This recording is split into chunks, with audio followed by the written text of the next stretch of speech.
While I was shopping, my phone rang. It was from Kevin. When I answered, I could hear Kevin's surprised voice. "You're alive, huh? Heard your house burned down." "What?" I did hear sirens earlier, but I had no idea it was my own house that was on fire. I heard a woman was severely burned. "You okay?" "Huh? I'm shopping right now. There shouldn't be anyone at home." "What? Wasn't it you who was taken away?" The tone in Kevin's voice wasn't relief but disappointment. Kevin definitely knows something about this fire. I had a gut feeling. "I've got a lot to ask you, but that'll wait. I'm gonna go check on my house." I hung up and started running. It was the home I vowed to make warm and welcoming. And now it's gone. I've been patient all this time, but if Kevin ever meant to harm me, I won't let him get away with it. Sooner or later, people like Kevin will get what's coming to them. If that's the case, I might just be the one to send him there. My fury is unstoppable now. I'm Jessica. I'm just your average, single, 40-year-old office worker. Well, maybe not so average. I'm a huge fan of John, a member of a boy band called Kiss Me Prince. I spend most of my monthly paycheck supporting him. John has this younger brother vibe with a soothing appearance. I record every show he's on, and if there's a concert, I'm at my computer 10 minutes before ticket sales begin, ready to fight for them. My family and relatives think it's silly, but only true fans can understand this euphoria. I should have been content as long as I had my favorite idol. However, this year, the last of my close friends from college got married. Looking around, I'm the only one left single. The reality I've been avoiding hit me hard. Unable to bear my loneliness any longer, I impulsively signed up for a dating app. And I decided to attend a matchmaking party hosted by the dating app. At that very first party, I was destined to meet someone special. "Is that you, John?" From a distance, there was a young man who looked just like John. As soon as the mingling started, I went straight up to him without a second thought. "Excuse me, you're John from Kiss Me Prince, right?" The man chuckled amusedly. "People often say I look like him. So, I kinda styled my hair and aura to match him." His name was Stephen Thompson and he was 35, 5 years younger than me. But he looked youthful, like he could pass for someone in his late 20s. Being a self-proclaimed fan of pop stars, I was totally smitten with Stephen. And the feeling was mutual, we were a match. He always treated me like I was one of his fans, making me feel special every date. I saw John in him and was utterly infatuated. Looking back, it seemed a bit off that such a charming guy would choose a 40-year-old like me, but at the time, I was completely oblivious. Soon enough, he formally proposed to me. Moreover, he proposed at the very spot where John had proposed to the lead actress in a TV show. I was head over heels and said yes without hesitation. However, right before we were about to make it official, Stephen showed up for a date with a high schooler. Actually, I have a son that I live with. The boy he introduced as his son, Kevin, had a different vibe from Stephen and was quite reserved. He was 17, a high school junior. He wore thick glasses and had unkempt hair. Looking a bit gloomy, he kept his head down and didn't make eye contact with me. "I should have told you earlier, Jessica. I'm sorry." His apology seemed so genuine, mirroring John's style, that it tugged at my maternal instincts. "It's all right." I was totally lovesick. Then I overheard Kevin muttering under his breath. "Another old hag." I couldn't believe my ears. "What?" He said it so naturally that I thought I must have misheard. I tried to ask Kevin again, but Stephen cut me off. "Kevin seems happy about having a new mom. Thanks for being there." Stephen and I talked about the wedding right there. Eventually, we decided to get married. I had been living in a single-story house with lots of empty rooms, so I asked him to move in. To be more precise, the rooms weren't exactly empty, they were filled with tons of fan merchandise. But now, I get to live with my real-life idols. I decided to leave all my precious merchandise back at my parents' house. It was a major decision for me. as I carefully packed away my beloved Kiss Me Prince fan merchandise into boxes to send to my parents' house. I vowed to focus on building a warm home, putting aside my fan life for a while. When Stephen and Kevin moved in, I thought our happy family life as a trio was about to start, but that wasn't the case. Stephen often said he was swamped with work and would stay over at his office 2 or 3 times a week. That left gloomy Kevin and me at home. Kevin rarely made eye contact or spoke to me. He hardly ever went out except for high school, spending most of his time locked in his room playing video games. Yet, during meals, he'd mumble just loud enough for me to hear complaints like, "The meat is tough" or "This can't be called cooking." I get that kids will be kids, but I was concerned that a high school junior like Kevin was always gaming and not focusing on his studies or career planning. One night, when Stephen returned home late, I tried to discuss it with him. "Have you talked to Kevin about his future plans?" Stephen replied with an air of annoyance. "I'm leaving it up to Kevin. He should do what he wants." I told Stephen I hadn't seen any signs of Kevin job hunting or studying. But Stephen wasn't receptive. "Look, Jessica, can't you see? It's late, I just got home. I'm beat. Can you not add to my stress by bringing up pointless stuff?" Even if Stephen's tired, isn't he worried about his own child's future? Why am I, someone who was once a stranger to Kevin, the only one worried? I felt like that, but I didn't voice it out any further. It saddened me how Stephen, who once treated his fans so warmly, was now treating me like I was a nuisance. Then one day, Kevin unexpectedly brought a girl home. She's a quiet-looking girl wearing glasses just like Kevin. I honestly thought he wouldn't be popular, but maybe she's his girlfriend now? After eating and drinking in the living room, they whispered to each other for a while and then left the house again. Honestly, it made me more nervous than them. Until recently, I never even considered becoming a mother. Now, I wonder if I'll have to give the talk about the birds and the bees to these teenagers. My mind was full of such thoughts. So when they peacefully left, I felt a huge relief. From the second-floor window, I quietly watched Kevin and the girl walk away together. That's when I noticed her. Through the fence of the neighboring house, there was a woman glaring at me. I was so terrified that I froze on the spot. The woman then disappeared behind the fence. I wanted to consult with Stephen right away, but he didn't come home that night. Just thinking about the woman's gaze from earlier scared me, and I had a hard time falling asleep. Maybe it was the stress, but I caught a bad cold the next day. I dragged my tired body to work, did household chores while Kevin complained, and when I finally laid down at night, Stephen came home. I sat up, intending to discuss the woman I saw during the day. But as soon as Stephen saw the serious look on my face, he frowned. "Is it another complaint about Kevin?" "It's not a complaint. By the way, it seems like Kevin has a girlfriend now." At that, Stephen smiled smugly. For a moment, his smile, which reminded me of John's, comforted me. But that was until I heard Stephen's next words. "Well, he is my son after all. I did teach him all the tricks to woo easy girls." "Easy girls?" I echoed his words, and Stephen quickly added. "No, I just told him some tips on how to charm a girl he likes." He then gently patted my head. "Thanks for always working hard for me. I appreciate it." When we were dating, I used to find such gestures endearing. However, now I couldn't help but doubt. Does he think I'm an easy girl too?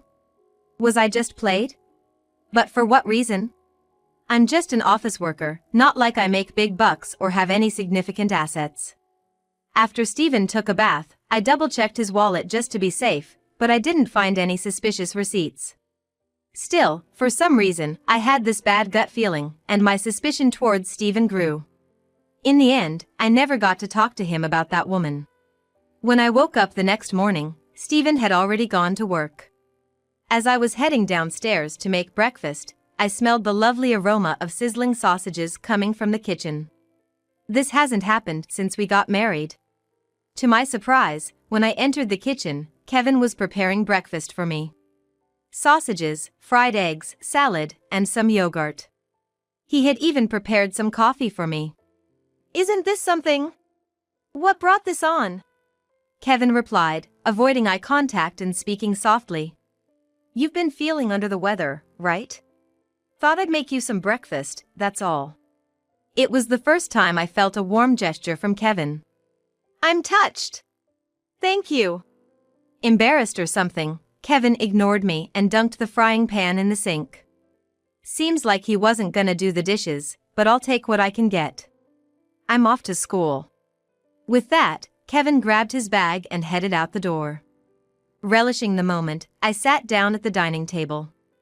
Any homemaker knows the significance of even a simple meal made with care. Planning to enjoy every bite, I reached for the coffee first but accidentally knocked over the glass in my excitement. All the coffee Kevin poured for me was spilled all over the table. Oh my, I'm such a klutz! I felt a bit bad, but my spirits weren't dampened. I quickly wiped the table and after finishing the meal, felt refreshed. Right. I need to go grocery shopping. We're out of detergent, maybe I'll walk to the discount store a bit further away. I decided to walk to a supermarket further than I usually would. On my way, I passed a fire truck, which made me feel a bit uneasy. I hope whatever house it's heading to gets the fire out safely. With those thoughts, I went into the grocery store, and my phone vibrated. It was a call from Kevin. When I answered, I could hear Kevin's surprised voice. You're alive, huh? Alive? What's he talking about? As I was pondering this, Kevin dropped a bombshell. Heard your house has burned down. Saw it on social media. What? I did hear sirens earlier, but I had no idea it was my own house that was on fire. I heard a woman was severely burned. You okay? What could it be? There was something cold and distant in his voice, mocking even. It wasn't like the caring Kevin I had seen earlier. Huh? I'm shopping right now. There shouldn't be anyone at home. What? Wasn't it you who was taken away? Then I remember Steven's comment. I did teach him all the tricks to woo easy girls. Kevin definitely knows something about this fire. I had a gut feeling. I've got a lot to ask you, but that'll wait. I'm gonna go check on my house. I hung up and started running. I hailed a cab, and when I arrived, my house was completely burned down. A crowd had gathered in front of the wreckage. A neighbor, Margaret, approached me frantically. Oh, thank God you're okay. They took a young girl in a school uniform to Hillside Emergency Hospital. Do you know her? I didn't have the confidence to answer that question. The only person I could think of was the girl Kevin was with the other day. The police stopped me. They wanted to talk later since there might be foul play. For now, I got into another cab and headed to Hillside Emergency Hospital. As I was swayed in the back seat, tears started to well up in my eyes. It was the home I vowed to make warm and welcoming. And now it's gone. And Kevin's attitude on the phone earlier is still bothering me. If he intended to let my guard down with superficial kindness this morning, only to harm me later, I'm never going to be fooled again. Sooner or later, people like Kevin will get what's coming to them. If that's the case, I might just be the one to send him there. My fury is unstoppable now. At the hospital, I tried to explain my situation and asked for a visit, but they kept insisting it's private information, and I wasn't allowed to see the young girl who was brought from my house. Helplessly, I sat down in the lobby when a frantic woman rushed in. Where's Sarah? I saw on the news that she's in critical condition. It's okay. The news got it wrong. She's got burns on her face and limbs, but her life isn't in danger. I was taken aback. I knew this woman. She's the one who had glared at me from over the fence that day. Noticing me, she pulled out her business card and handed it to me. My name is Michelle Thompson. I'm Steven's wife and Kevin and Sarah's mother. Shocked, I blurted out. But I'm Steven's wife! Michelle tried to explain, but she seemed to prioritize visiting her daughter. Jessica, please come with us. In the hospital room, the girl who had come to my house that day as Kevin's girlfriend lay there. As soon as she saw me, she burst into tears. I'm so sorry. I'm so sorry. As Michelle comforted her, Sarah, sobbing, began to recount the events. Turns out, Sarah wasn't Kevin's girlfriend, she was his younger sister. She'd always looked up to her quiet but kind-hearted older brother since they were kids. But at one point, he changed. Apparently, he learned from his father how to wrap gullible women around his finger. After that, Kevin hardly ever came home. It was because he was living with me, but he had told Sarah he was living with a convenient woman. On the rare occasions he did come home, Sarah could only watch as he constantly spouted derogatory comments about women, wishing he'd go back to his old self. How can I get my kind big brother back? When she asked Kevin, he replied, I want you to set fire to Dad's mistress Jessica's house. Being influenced by Kevin, Sarah scouted out my house as I was the alleged mistress. That's why she came to my house that day. After much hesitation, thinking it was for her brother, she went through with it. But after setting the fire, she immediately felt the weight of her guilt and called the police. And to save me, who was supposedly sleeping inside, she broke the window, went in, and got injured. Wait, what do you mean supposedly sleeping inside? To my question, Sarah replied through her tears. Kevin was going to put sleeping pills in your coffee. I felt a chill run down my spine. If I hadn't spilled the coffee, I probably wouldn't be okay now. Michelle scolded Sarah in a state of panic and then apologized to me. What a stupid thing to do! You could have killed someone. Jessica, I'm so sorry. It's due to our lack of supervision as parents. I can't believe what Kevin and Sarah did. Talking about that, I began, addressing the concern that had been nagging at me. Legally, Kevin was going to be my child now? We decided to get married. At this, Michelle hesitantly took out a piece of paper from her bag. It was Stephen's marriage certificate. Indeed, Michelle's name was written there. My husband had previously deceived another woman in the same way. He must have deceived you. I realized she was right. So the engagement should be invalid due to bigamy. The unbelievable reality made me dizzy. Why would Stephen do such a thing? Michelle let out a deep sigh. Deep wrinkles on her forehead revealed years of hardships. Jessica, by any chance, are you a fan of John from Kiss Me Prince? My husband is oddly confident and obsessed with the idea that he looks like John. He mimics John's fashion, hairstyle, and gestures and gets a kick out of approaching and flirting with his fans. He probably can't help wanting to be adored by women like an idol. I've had enough of it. At that moment, the door to the room swung open, and Stephen, looking pale, entered. Seeing me and Michelle together, Stephen looked caught. I glared at him, anger evident in my eyes, and said, So, we were strangers all along. You said you'd be staying at work, but you went back to your wife's house. Stephen rambled on, but I wasn't listening. I'm gonna claim compensation. Including for the house your son burned down. Since we're not related, you can't claim familial immunity. Grabbing my bag, I stormed out of the room.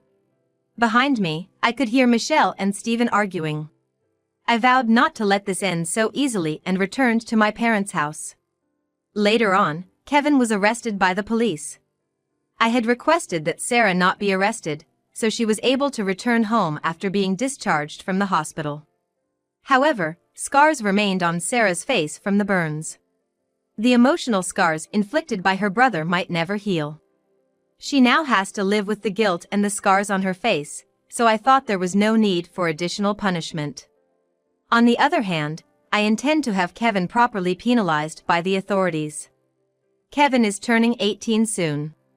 He's likely to be tried as an adult under the law. As I was preparing the claim for compensation, someone knocked at the door. It was Stephen. Jessica, I'm truly sorry about Kevin. Can't we start over? I want you to support me again. Can you give me your fan energy? Can you give me your fan energy was John's signature phrase during his concerts. Before, I would have been easily swayed. But now, it just seemed like mockery.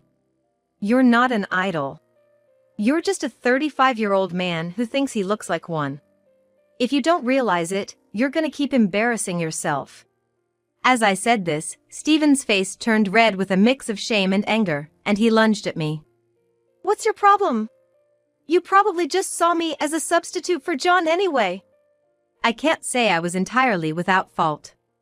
But Steven, despite manipulating the situation, acted as if I was the one to blame. That's right. And I realized, you're neither John nor my dream prince. You're just a delusional middle-aged man. I handed Steven the prepared compensation claim. The recent arson was the result of your flawed upbringing. You're gonna take full responsibility. I'll add to the claim for the time you deceived me. If not, I'll sue you for marriage fraud. Steven came to me begging to get back together, but instead, he was hit with a counterclaim for alimony and was utterly defeated. The always self-centered Steven, in his disappointment, left like that.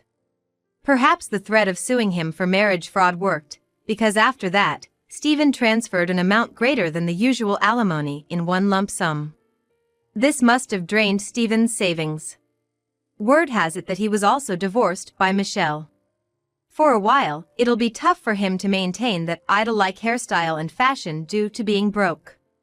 As for Kevin, he was tried as an adult under the penal code and was sentenced to prison. During the trial, with his obstinate attitude showing no signs of remorse, he seemed to blame all his crimes on me. That probably didn't sit well with the jury, leading to an even heavier sentence than usual. Of course, he was expelled from high school.